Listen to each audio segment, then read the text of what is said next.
My name is Michael Atsma. I'm the president of the Leadership Business Council. And let me introduce you to my management team. Bill Eichel, our vice president. Chet Tart, our marketing director.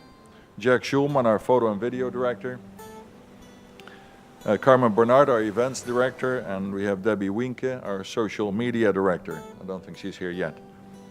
This is our 12th year, and we'll continue our goal to enrich the lives of business professionals by presenting high-caliber speakers on issues important to business leaders at exclusive locations in South Florida.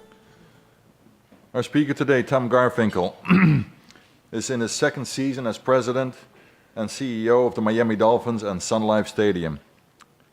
He was named to the position by Dolphins Chairman of the Board and Managing General Partner Stephen Ross in September 9, 2013. Garfinkel joined the Dolphins after working with the San Diego Padres from 2009 to 2013, where he served as president and CEO.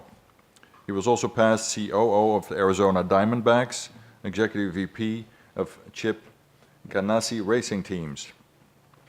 He has a BA from the University of Colorado, an MBA from the Stephen Ross School of Business and University of Michigan in Ann Arbor.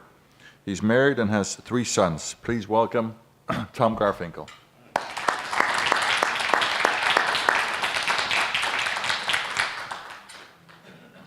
Last evening I had dinner with Coach Shula and his wife, with my wife Allison, in downtown Miami, and so I decided that instead of trying to fight the traffic, I live down in Pinecrest, which it would have been real tough to get up here this early. I probably would have had to leave at 5 in the morning or something.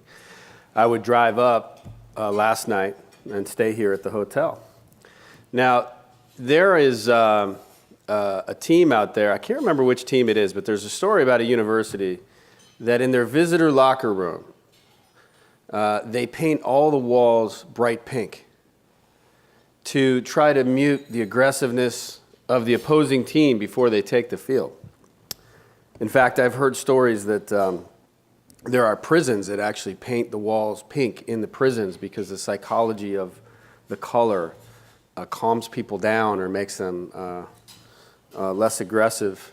So I got here last night and my room is just, the whole thing's pink. So I'm not sure what that means, but I'm feeling kind of mellow this morning. So if I'm a little sleepy, that's why. You know, I like to get up and just kind of speak freely and then and really enjoy the question and answer. So I'll try to keep my remarks relatively brief, but would encourage you all to think about questions you might have that I could answer. I will speak briefly about sort of, you know, the situation at the Dolphins, my experience with leadership. My leadership is a topic that, you know, I've studied for over 20 years, both having been around great leaders and always trying to ask provocative questions when I'm with them. Sometimes, you know, to the point where they look at me like, you know, who do you think, you know, wow, you're, you know, pretty brazen for 25 or whatever I was at the time. I've been around CEOs of large companies. I have mentors of mine that are great friends. Folks like George Fisher, who was the former CEO of Motorola, and now a partner at KKR. Bob Ulrich, the former CEO of Target Corporation for almost 20 years, one of my closest friends and mentors. Peter Bajur at Texaco, who was the CEO there when I worked there, who I spent a lot of time with.